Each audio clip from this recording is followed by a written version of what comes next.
evening, I'm Raghavi and welcome to the Above the Fold show. We begin with the merger of 7 AAP MPs with the BJP in the Rajya Sabha. Also ahead, a key trade deal for India, campaigning draws to a close for the next phase of the West Bengal Assembly elections and more. So stay with us for the full report. Rajya Sabha Chairman and Vice President C.P. Radhakrishnan accepted the merger of 7 Aam Aadmi Party MPs with the BJP, marking a major political shift in the upper house. Now, with this development, the BJP strength in the Rajya Sabha has risen to 113, while the AAP is now reduced to just 3 members. The merger comes after 7 of AAP's 10 Rajya Sabha MPs broke away on April 24th and joined the BJP. Now, the MPs who switched over includes Raghav Chadda, Sandeep Pathak, Ashok Kumar Mittal, Harbhajan Singh, Swati Maliwal, Rajendra Gupta, and Vikramajit Singh Sahni. AAP National Convener Arvind Kejriwal has reacted sharply, accusing the BJP of betraying the people of Punjab. To give us more insight into this developing political story, Shobhana K joins Smriti Sudesh. So, the Aam Aadmi Party has sent a petition to the Rajya Sabha seeking the termination of the 7 MPs who have recently moved to the BJP. So, what do you think is the fate of this Aam Aadmi Party's disqualification petition?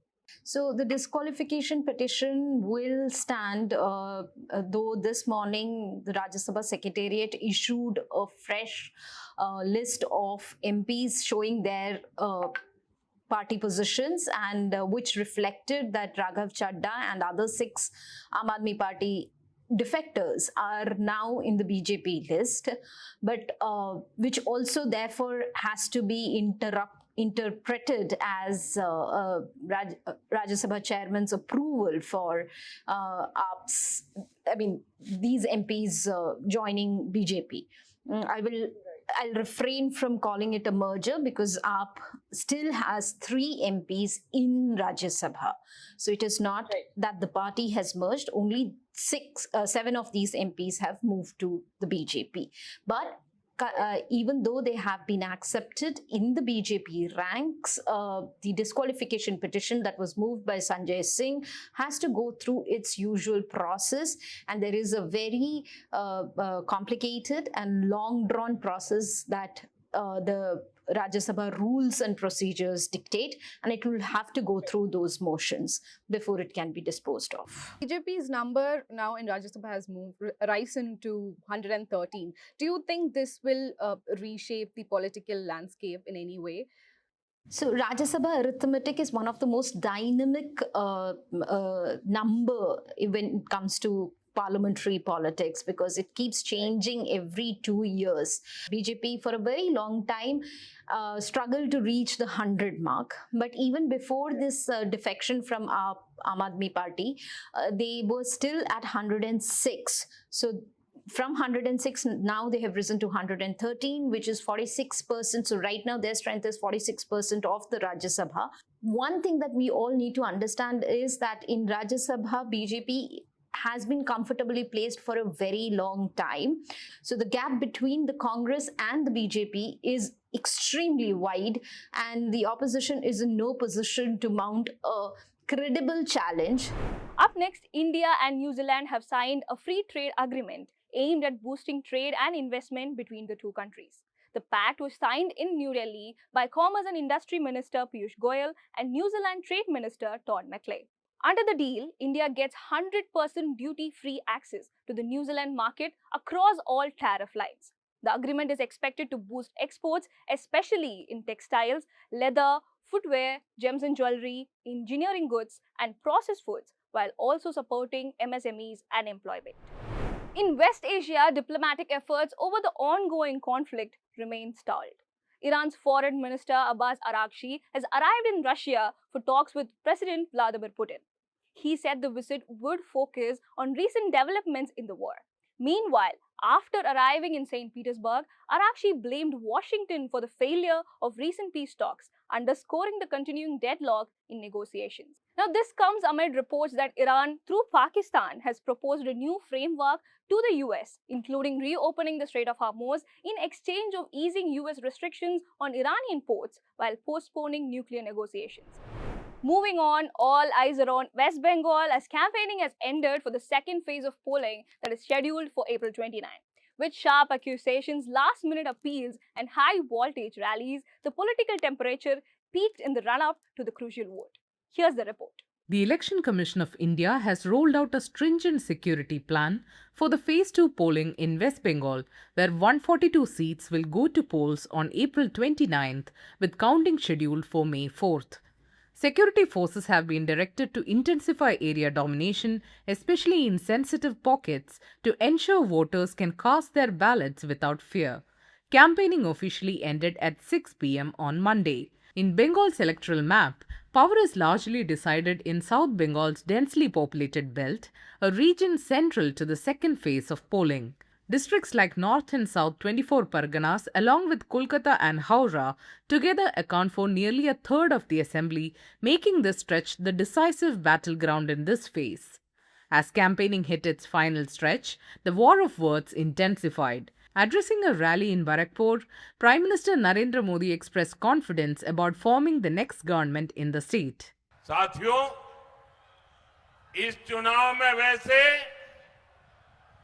ये मेरी आखिरी सभा है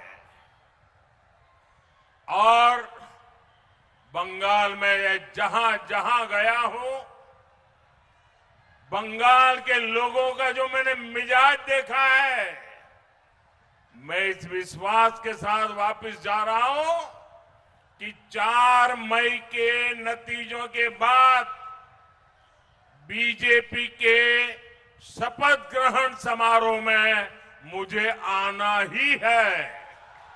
Earlier on April 26th, Chief Minister Mamata Banerjee struck a confident note, asserting that the Trinamool Congress would retain power, claiming the BJP is scared and accusing it of leaning heavily on central forces. The opposition chorus grew louder, with Aam Aadmi Party chief Arvind Kejriwal alleging excessive deployment of forces in the state. क्या जरूरत है military की भाई? बंगाल के लोग क्या आतंकवादी हैं? आप लोग क्या आतंकवादी हैं? आप लोग भी तो इंडियन हैं. ये तो बंगाल के लोगों का अपमान है, बेइज्जती है. उनको क्या डर लग रहा है बंगाल में? मोदी जी को आने में क्या डर लगता है? अमित शाह जी को आने में क्या डर लगता है? अगर चुनाव में आने में उनको डर लगता है, मिलिट्री की जरूरत है, तो आपकी सेवा करने के लिए वो कैसे आएंगे? Union Home Minister Amit Shah, in a final push, held a roadshow in Behla targeting the ruling Trinamool Congress over governance and corruption. ममता के सारे गुंडों को कहकर जाता हूं मैं, 29 तारीख को घर के बाहर मत निकलना. 29 तारीख को घर के बाहर निकले तो 4 तारीख के बाद उल्टा लटका कर ममता दीदी बताओ तो मैं गुंडों को क्या करूं? जेल में न डालूं तो संदेश खिलाऊं क्या उसको? इन्होंने बंगाल की जनता का 10,000 करोड़ रुपया अलग अलग घोटालों में चुराया. मैं वादा कर जाता हूं, भाजपा सरकार बना दो, एक एक पाई उनसे उगलवा कर बंगाल की जनता को. Amid the political slugfest, senior BJP leader and Manikrala candidate Tapas Roy, in an exclusive conversation with The Hindu, said there was no sympathy left for Mamata Banerjee, citing a series of law and order concerns across the state. No sympathy for Mamata Banerjee. After this Arjikar Avaya, after this Sandesh Khali, after this Mothabari, Dhulian, after this Malda, Murshidabad, after this Durgapur, South Calcutta Law College, Hargobind Das, Chandan Das, there is no sympathy for Mamata Banerjee. Let's now turn to the Hindu Roundup for some of our exclusive content. In an editorial titled Turning Point on the US and India's Independent Foreign Policy, the piece says the US is slicing away India's ability to pursue an independent foreign policy. It argues that Washington's decision to let the sanctions waver for Iran's Chabahar port lapse has placed New Delhi at crossroads. The editorial recounts India's long engagement with Chabahar, from the Vajpayee government's 2003 agreement to renewed momentum after the 2015 Iran nuclear deal under Prime Minister Narendra Modi. It notes that repeated US pressure and sanctions have stalled the project despite its value as India's route to Afghanistan and Central Asia, bypassing Pakistan. The piece says stepping back from Chabahar may seem pragmatic, but would hurt India's claims of sovereign autonomy.